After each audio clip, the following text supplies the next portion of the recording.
আসসালামু আলাইকুম and welcome back. কেমন আছেন সবাই? আশা করি ভালো আছেন। তো আপনাকে গল্প সিরিজে স্বাগতম। আমরা গল্প সিরিজের মোস্ট প্রবাবলি শেষ পর্যায়ে না হলো মোটামুটি কাছাকাছি চলে আসছি। আমরা হচ্ছে এই ভিডিওতে যেটা দেখব সেটা হচ্ছে যে কিভাবে আমরা ES6 অথবা ES7 নেক্সট জেনারেশন যে জাভাস্ক্রিপ্ট আছে সেটা লেখার পরে ওটা আসলে by default ES5 A convert হবে এবং আমাদের ডেস্টিনেশন ফোল্ডারে হচ্ছে মুভ করবে। ওকে, ডেস্টিনেশন ফোল্ডার হচ্ছে আমাদের এক্সপেক্টেড ফাইলটা হচ্ছে আসলে মুভ করবে। ওকে, তো তাহলে আমরা যেটা করতে পারি সেটা হচ্ছে গল্ফ ব্যাবেল নামে হচ্ছে একটা প্যাকেজ আছে, সেটা আপনারা এখানে দেখতে পাচ্ছেন, যেটার কাজই হচ্ছে আসলে আপনার ES6 অথবা ES7 কোডকে আপনার প্রিভিয়াস মানে ES5 এ কনভার্ট করা, যেটা হচ্ছে আপনারা অলরেডি জানেন। যারা ব্যাবেল নিয়ে না জানেন, আমি ব্যাবেল নিয়ে কথা বলেছিলাম।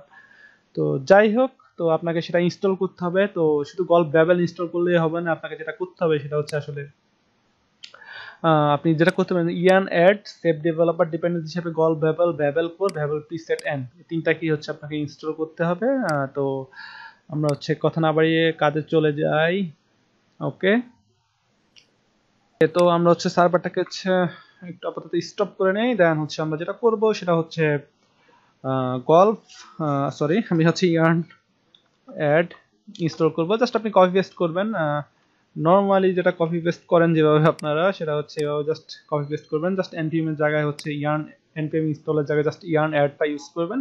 আমি যেহেতু ইনস্টল করা আছে আমার এখানে, কোনো অসুবিধা নাই। আমি আর নতুন করে ইনস্টল করতেছি না, কারণ হচ্ছে আমার এখানে ইনস্টল করা অলরেডি আছে। আমি package.json ফাইলে গেলে হচ্ছে আপনারা এখানে দেখতে পাচ্ছেন আসলে ডিপেন্ডেন্সি হিসাবে অলরেডি আমি ইনস্টল করেছি। তো আমি ইনস্টল করার পরে আমরা যেটা করব সেটা হচ্ছে আমরা গল্প ফাইলে চলে যাব। আমরা আসলে রিকোয়ার করব যে কনস্ট ব্যাবেল গল্প ব্যাবেল, আমি জাস্ট এটাকে রিকোয়ার করব। আমরা কিন্তু এডিশনালি কিন্তু আর অনেকগুলো প্যাকেজ ইনস্টল করেছি, যেমন ব্যাবেল কোর, ব্যাবেল প্রিসেট। ওকে, কিন্তু ওগুলো আমাদের আপাতত রিকোয়ার করার দরকার নাই। আমি যেটা করব সেটা হচ্ছে আমাদের জেএস জেএস যে টাস্ক আছে সেটাতে চলে যাব এবং before destination before moving to destination, আমাদের ফাইলটা যখন ডেস্টিনেশনে মুভ করবে তার আগে হচ্ছে আমরা এটাকে আসলে একটা নতুন একটা টাস্ক অ্যাড করে দিব। আমরা একটা টাস্ক টাইপ করে দিচ্ছি, টাস্কের নাম হচ্ছে ব্যাবেল। ওকে, দেন ব্যাবেল। ওকে, আমরা অপশন দিয়ে দিচ্ছি। ওকে, কারণ আপনাকে অপশন দিতে হবে আপনি আসলে কোন ভার্সনে কনভার্ট করতে চাচ্ছেন, সেই অপশনটা আপনাকে দিয়ে দিতে হবে। আমি হচ্ছে দিয়ে দিলাম প্রিসেটস। এটা হচ্ছে আপনি প্রিসেটস এর মাধ্যমে হচ্ছে আপনি বলতে পারবেন যে আসলে কোন ভার্সনে আপনি চাচ্ছেন। তো এটা হচ্ছে আমি যদি একটু দেখে নিই আপনাদের জন্য, সেটা হচ্ছে দেখেন ব্যাবেল ইএনবি এভাবে আপনাকে দিতে হবে। ওকে, ওকে, সেভ করলাম। আসলে সেভ করলেই হবে না, আপনাকে হচ্ছে ES6 কোড লিখতে হবে। কোথায় লিখবো আমরা ES6 কোড? সেটা হচ্ছে আমরা index.js ফাইলে আমাদের দেখেন আমি অলরেডি index.js এর মধ্যে আমরা একটা ES6, যেখানে আসলে এটা নতুন একটা ফিচারস অ্যারো ফাংশন, এবং আমরা একটা মেসেজ শো করলাম, আলটিমেটলি হচ্ছে আমরা সেই ফাংশনটাকে কল করলাম। এটা আসলে একটা ES6 কোড। তো যেহেতু এটা ES5 না, এটা হয়তো অনেক ব্রাউজারে সাপোর্ট করবে না, কিন্তু কথা হচ্ছে যে আসলে ES6 কোড অনেক ব্রাউজার এখন বর্তমানে সাপোর্ট করতেছে। তারপর আমাদের ডেমনস্ট্রেশন পারপাসে হচ্ছে আমরা দেখাচ্ছি। আমরা হচ্ছে যখন আমি সেভ করলাম, সেভ করার পর আসলে কিছুই হবে না, কারণ আমাকে যেটা করতে হবে সেটা হচ্ছে আমাকে ওয়াচটা রান করতে হবে। ওকে, টাস্ক ইয়ার্ন ওয়াচ, সরি, এটার নাম হচ্ছে গল্প ওয়াচ।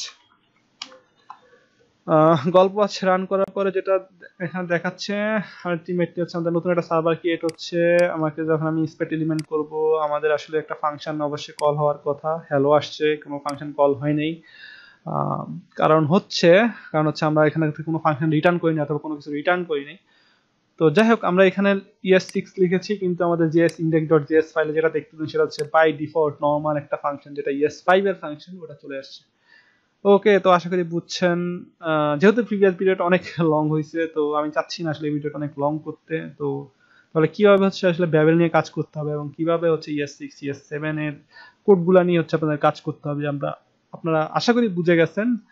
আর আরেকটা জিনিস হচ্ছে গুরুত্বপূর্ণ, সেটা হচ্ছে যদি আপনি কোনো এডিশনাল কোনো প্লাগইন ইউজ করতে পারেন, আপনি যদি ES8 মানে যেটা হচ্ছে আসলে নেক্সট ভার্সন অথবা যেগুলো রিসেন্ট যে প্রপোজাল গুলো আছে সেগুলো আসলে কোনো ব্রাউজারে সাপোর্ট করে না, আপনি যদি সেগুলো ইউজ করতে চান না, তাহলে আপনাকে এডিশনাল হচ্ছে যেটা করতে হবে সেটা হচ্ছে কিছু প্লাগইন অ্যাড করতে হবে, যেটা হচ্ছে গল্প। আপনি যদি হচ্ছে ব্যাবেলে যান, ব্যাবেলের অফিসিয়াল ওয়েবসাইটে যদি যান,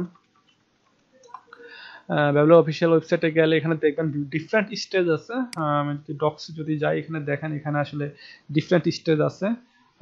তো আমরা যদি হচ্ছে স্টেজ 3 তে যাই, অথবা হচ্ছে দেখেন এখানে স্টেজ 3 আর অনেকগুলো স্টেজ আছে। যদি এ রিলেটেড এখানে কোডগুলো রিড করলে আপনি অনেক কিছু শিখতে পারবেন। যদি এ রিলেটেড কোনো কিছু যদি আপনি আপনার প্রজেক্টে ইন্টিগ্রেট করছেন, তাহলে আপনাকে হচ্ছে প্লাগইন ইনস্টল করতে হবে। এখান থেকে আপনারা ডকুমেন্টেশন দেখে নিতে পারেন। যেমনটা হচ্ছে এখানে দেখেন আসলে কিভাবে হচ্ছে আপনি স্টেজগুলো ইনস্টল করতে হয় এবং কিভাবে প্লাগইন ইনস্টল করতে হয় সবগুলো এখানে দেওয়া আছে। তাহলে আপনাকে যেটা করতে হবে সেটা হচ্ছে আসলে প্লাগইনস এর মধ্যে হচ্ছে আপনারা আলাদা করে ওকে প্রিসেটস প্লাগইনস ওকে প্লাগইনস এর মাধ্যমে হচ্ছে আপনারা হচ্ছে সেটা অ্যাড করতে পারবেন। ঠিক এভাবে হচ্ছে আপনারা হচ্ছে অ্যাড করতে পারবেন ওকে প্লাগইনস এর মাধ্যমে, তাহলে আপনাদের এটা কাজ করবে ওকে। তো ওকে, তো আশা করি বুঝছেন আপনারা। তো দেখা হচ্ছে নেক্সট ভিডিওতে, ভালো থাকবেন এবং প্র্যাকটিস করতে থাকেন। দেখা হচ্ছে নেক্সট ভিডিওতে। হ্যাঁ, আসসালামু আলাইকুম।